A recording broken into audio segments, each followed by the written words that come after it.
BJP की एकजुटता का दावा हुआ फेल। क्या बीजेपी ने वसुंधरा राजे को किया दरकिनार? आखिर क्यों शिवराज को बीजेपी ने नहीं बनाया मुख्यमंत्री?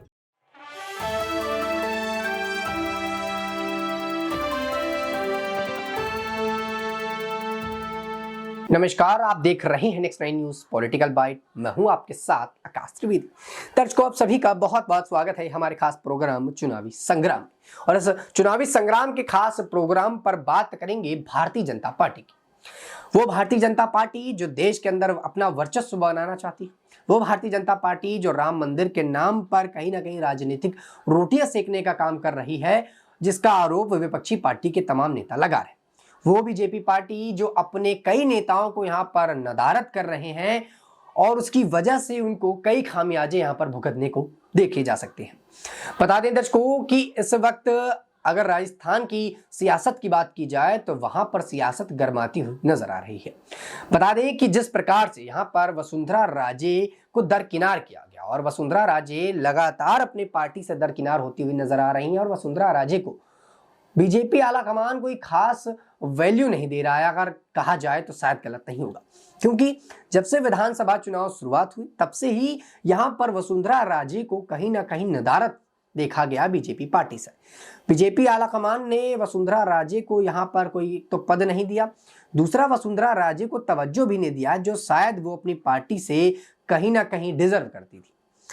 दर्शकों, आपको याद होगा विधानसभा चुनाव के दौरान यहां पर वसुंधरा राजे की सीएम बनने की रेस में सबसे आगे चल रही थी और उनकी चर्चाएं भी तेज चल रही थी कि अब वसुंधरा राजे ही राजस्थान की कमान संभालेगी और उनको ही सीएम बनाया जाएगा।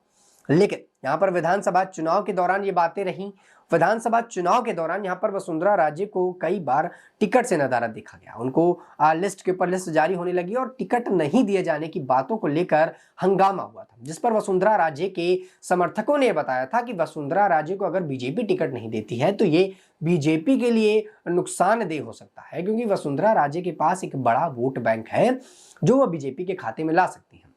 और चुनाव हुए, चुनाव के बाद यहां पर बीजेपी ने शायद उस बात को इतनी गंभीरता से नहीं लिया और टिकट तो यहां पर वसुंधरा राजे को दिया, लेकिन सीएम यहां पर भजनलाल शर्मा को बना दिया। भजनलाल शर्मा के सीएम बनने के बाद यहां पर जो कयासों का बाजार था वो और ज्यादा तेज हो गया। यहां पर चर्चाएं तेज हो गई कि आखिरकार वसुंधरा राजे को सीएम क्यों नहीं बनाया गया, जबकि इस दौरान चुनाव जीतने के दौरान और चुनाव से पहले जो विधायक दल थे वो बीजेपी की जो है वसुंधरा राजे थी इनके साथ थे, उनका ये मानना था और एक बड़ा दल विधायकों का वसुंधरा राजे के साथ तैयार था और वसुंधरा राजे के घर पर लगातार विधायकों की मीटिंग चल रही थी। वसुंधरा राजे उनसे बातचीत कर रही थी कि जब भी बीजेपी आला कमान आप सबसे पूछे तो आप मेरा नाम लीजिएगा सीएम को लेकर, और वसुंधरा राजे इसके काम पर लगी भी रही। वसुंधरा राजे लगातार दिल्ली मीटिंग्स पे गई, वहां पर बातचीतें की और ये प्रयास करती रही कि उनको सीएम बनाया जाए। लेकिन बीजेपी आला कमान के मन में जाने क्या समाई कि उन्होंने यहां पर वसुंधरा राजे को सीएम नहीं बनाया, भजनलाल शर्मा को यहां पर मुख्यमंत्री बना दिया। अचानक से भजनलाल शर्मा का नाम आता है जिन्हें शायद ही कोई जानता हो, और ये सिर्फ राजस्थान की राजनीति पे नहीं बल्कि मध्य प्रदेश की राजनीति भी हमें देखने को मिला और छत्तीसगढ़ की राजनीति पे भी कहीं ना कहीं हमें देखने को मिला था। दर्शकों, बता दें कि यहाँ पर अगर मध्य प्रदेश की बात करें तो वाकई में शिवराज सिंह चौहान के साथ भी यही खेला होता हुआ नजर आया। शिवराज सिंह चौहान को भी यहाँ पर सीएम नहीं बनाया गया, यहाँ पर मोहन यादव को सीएम बना दिया गया, जिसके बाद शिवराज सिंह की जो टूटे फूटे बयान थे, शिवराज सिंह की जो बयानबाजियां आई वो ये बताने लगी कि कहीं ना कहीं ये नेता बीजेपी से नदारद हो रहे हैं और नदारद होने की वजह से ये नेता गुस्से में भी लग रहे हैं और उनका वो गुस्सा अगर लोकसभा चुनाव के वक्त फूटा तो बीजेपी को यहाँ पर अपनी जो जीत है उससे कहीं हाथ ना धोना पड़े। बता दें, देखिए कि यहाँ पर शिवराज सिंह चौहान मध्य प्रदेश की राजनीति पर अहम नाम बताए जाते हैं। उनका अच्छा खासा वर्चस्व मध्य प्रदेश के अंदर जमा हुआ है। अगर हम चुनाव की बात करें या चुनाव के दौरान की बात करें तो यहाँ पर बीजेपी को जीत दिलाने पर शिवराज सिंह चौहान का बड़ा हाथ था और शिवराज सिंह चौहान ने कड़ी मेहनत भी की थी बीजेपी को जिताने के लिए और उनके पास भी कहीं ना कहीं यही विचार थे कि वो भी यहाँ पर सीएम बनेंगे। लेकिन यहाँ पर बीजेपी ने फिर से वही खेला और यहाँ पर शिवराज सिंह चौहान को हटाकर मोहन यादव को सीएम बना दिया। हालांकि शिवराज सिंह चौहान ने इस पर आपत्ति नहीं जताई, लेकिन उनके बयानों से लगा कि वो इस बात से नाखुश है। उसके बाद शिवराज सिंह चौहान लगातार अपने बयानबाजियों को लेकर चर्चा पे रहे।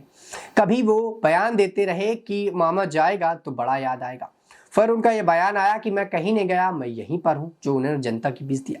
फिर उनका बयान आया कि भारतीय जनता पार्टी में बात की जाए और उनके बयानों के हिसाब से बात की जाए, तो उनका ये मानना रहा कि यहाँ पर चुनाव के दौरान या चुनाव के बाद जब कोई नेता अपनी पार्टी के वर्चस्व के साथ साथ या फिर कुर्सी के साथ साथ यानी कि पद से अगर हटता है और उसके बाद उसके जो नाम है, उसकी जो तस्वीरें हैं वो पोस्टर से इस प्रकार हट जाती हैं जैसे गधे के सर से सींग हट जाती हैं।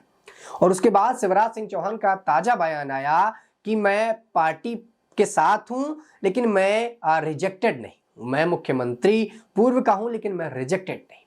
तो शिवराज सिंह के चौहान के ये लगातार ये बयान आना, शिवराज सिंह चौहान के द्वारा ये बातें बताए जाना, ये अपने आप में सवाल खड़ी करती है और कई कयास इस पर लगते भी हैं कि क्या अब शिवराज सिंह चौहान बीजेपी पार्टी को बड़ा झटका दे सकते हैं लोकसभा चुनाव, क्योंकि उनके बेटे की यहाँ पर विपक्षी पार्टियों के साथ मिलकर रणनीति बनाने की और रण में उतरने की चुनाव के दौरान ये बातें भी सामने आई, जो शिवराज सिंह चौहान के द्वारा और कई नेताओं के द्वारा इसकी पुष्टि करते हुए दिखाई।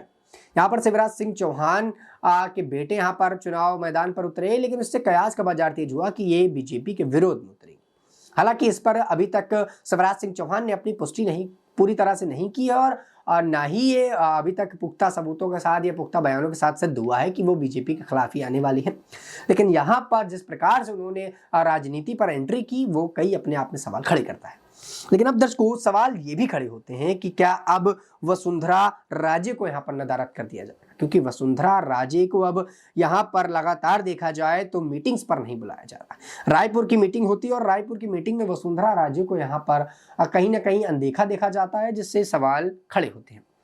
बता दें कि राजस्थान में विधानसभा चुनाव जीतने के बाद भाजपा भले ही एकजुटता का दावा कर रही हो, लेकिन पार्टी में अंदरूनी खींचतान साफ नजर आ रही। लोकसभा चुनाव की तैयारियों को लेकर राजस्थान की राजधानी की अगर बात करें जयपुर में भी शुक्रवार को पार्टी की पहली बैठक की योजना की गई थी। लेकिन विधानसभा चुनाव जीतने के बाद ये पार्टी का तीसरा ऐसा महत्वपूर्ण योजना रहा जिसमें पूर्व मुख्यमंत्री वसुंधरा राजे की दूरी बनी रखी और पार्टी पर नजर नहीं है। सूत्रों ने बताया कि उन्हें बैठक के लिए आमंत्रित किया गया था, लेकिन वो नहीं आई थी। राजे के नहीं आने पर दिन भर सियासी गलियारों पर पार्टी में खेमेबंदी की चर्चाएं चलती रहीं। दरअसल प्रदेश में भजन लाल शर्मा को मुख्यमंत्री बनाए जाने के संबंधित विधायक दल की बैठक में अंतिम बार राजे की पार्टी मुख्यालय पहुंची थी, जिसके बाद 30 दिसंबर को राजभवन में मंत्रिमंडल विस्तार को जो है कार्यक्रम किया गया था, लेकिन राजे यहां नहीं पहुंचे, जिसके बाद 5 जनवरी को प्रदेश भाजपा के लिए सबसे बड़ा आयोजन था। निर्वाचित होने के बावजूद भी यहां पर कई बड़े सवाल खड़े किए गए। बता दें कि इस आयोजन जो किया गया था इसमें प्रधानमंत्री नरेंद्र मोदी ने रायपुर में निर्वाचित विधायकों के साथ चर्चा की, लेकिन विधायक के तौर पर निर्वाचित होने के बावजूद वसुंधरा इस बैठक पे नहीं आई। बताया गया कि पारिवारिक काम से बाहर गई थी और पार्टी की ओर से शुक्रवार की बैठक में लोकसभा चुनाव के मद्देनजर महत्वपूर्ण बताया गया। प्रदेश प्रभारी अरुण सिंह, मुख्यमंत्री भजन लाल शर्मा, दोनों उप मुख्यमंत्री, प्रदेश अध्यक्ष सीपी जोशी, केंद्रीय मंत्री गजेंद्र सिंह, अर्जुन राम मेघवाल, छत्तीसगढ़ प्रभारी ओम माथुर समेत पार्टी और संगठन के कई वरिष्ठ नेता इस बैठक पर मौजूद रहे, लेकिन यहाँ पर वसुंधरा राजे नहीं दिखी। कहा यह जा रहा है कि वसुंधरा राजे अपने पारिवारिक काम के चलते बाहर रहे, लेकिन अगर जानकारों की माने तो यहाँ पर लगातार ये बताया जा रहा है कि वसुंधरा राजे बीजेपी आला कमान से नाखुश है और बीजेपी आला कमान के साथ वो कहीं कोई खेला न कर दें, जिससे बीजेपी की यहाँ पर मुश्किलें भी बढ़ी हुई और बीजेपी कहीं ना कहीं ये समझ रही है कि अगर वसुंधरा राजे और यहाँ पर शिवराज सिंह चौहान अगर बगावती तेवर लेकर आ गए, अगर बगावती मूड पर आ गए, तो बीजेपी को यहाँ पर झटके लगने से कोई नहीं रोक पाएगा। बीजेपी भले ही सशक्तिकरण की बात कर रही हो, खुद को बेहतर बता रही हो, लेकिन अगर बड़े नेता यहाँ पर इनकी पार्टी से अपने सुर बदलते हैं तो वाकई में बीजेपी को यहाँ पर दिक्कतों का सामना करना पड़ सकता है। हालांकि इस बैठक पर पुरानी जो सीट्स थी उस पर भी पूरी तरह से फोकस किया गया और ये बताया गया कि अब पुरानी सीटों पर भी पूरा ध्यान दिया जाएगा और जो पुरानी सीट यहाँ पर किसी कारणवश बीजेपी नहीं जीत पाई, कांग्रेस के हाथ लगे, उन पर भी फोकस किया जाएगा और उनको भी जीतने का पूरा प्रयास यहाँ पर किया जाएगा।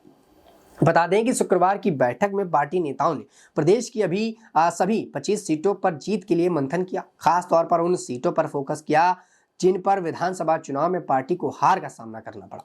बीते 2 लोकसभा चुनाव और मौजूदा विधानसभा चुनाव में मत प्रतिशत को लेकर बूथ लेवल तक चर्चा की गई। इसके अलावा बैठक में 22 जनवरी को राम मंदिर प्राण प्रतिष्ठान के मौके पर होने वाले कार्यक्रमों और कार्यकर्ताओं की अयोध्या रवानगी की तैयारियों को भी यहां पर देखा गया था। और पुराने यहाँ पर सीटों पर भी पूरी तरह से बीजेपी ध्यान देती हुई नजर आ रही है। बीजेपी भले ही यहाँ पर पुरानी सीटों पर ध्यान दे रही है, लेकिन वो अपने पुराने नेताओं पर ध्यान नहीं दे रही। यहाँ पर नए नए दिग्गज नेताओं को कहीं ना कहीं वो मौका देने का प्रयास कर रही है। अगर बात की जाए यहाँ पर तो भजन लाल शर्मा जो उनके पार्टी के नए नेताओं में ही गिने जाते थे, यहाँ पर मोहन यादव उनके पार्टी के नए नेताओं में ही गिने जाते थे, जो उनको यहाँ पर विधायक के हिसाब से देखा जाता था, सांसद के रूप में देखा जाता, लेकिन मुख्यमंत्री के तौर पर किसी ने कयास नहीं लगाए थे कि भजन लाल शर्मा या मोहन यादव यहाँ पर सीएम बनकर आएंगे। और वाकई में इन दोनों की सीएम बनने के बाद जो चर्चा का बाजार हुआ वो लगातार तेज होता हुआ चला गया कि आखिरकार बीजेपी आलाकमान ने इन नेताओं को कैसे चुना और किस हिसाब से चुना। तो बता दें यहाँ पर बीजेपी का ये मानना है और बीजेपी के कुछ जो विशेषज्ञ हैं उनका ये मानना है कि बीजेपी ने यहाँ पर इन नेताओं का असली उतारा, क्योंकि लोकसभा चुनाव में इन्हीं की वजह से बीजेपी को बड़ी जीत मिल सकती है।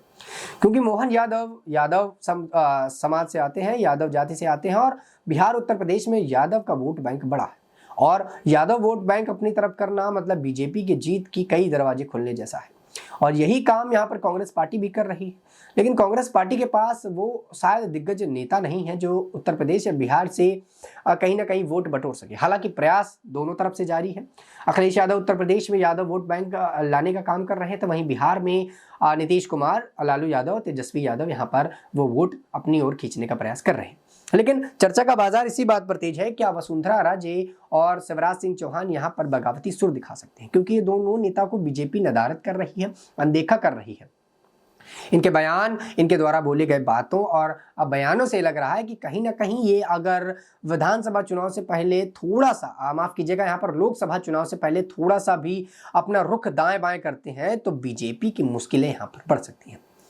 फिलहाल दर्शकों इस खास प्रोग्राम पर तो जानकारी यही रही और जानने को मिला कि आखिरकार बीजेपी के हिसाब से जो पार्टी के नेता हैं वो यहाँ पर लगातार कहीं ना कहीं बगावती सुर थोड़ी थोड़ी दिखा रहे हैं, लेकिन लोकसभा चुनाव में अगर दिखाए तो बीजेपी को झटके लग सकते हैं।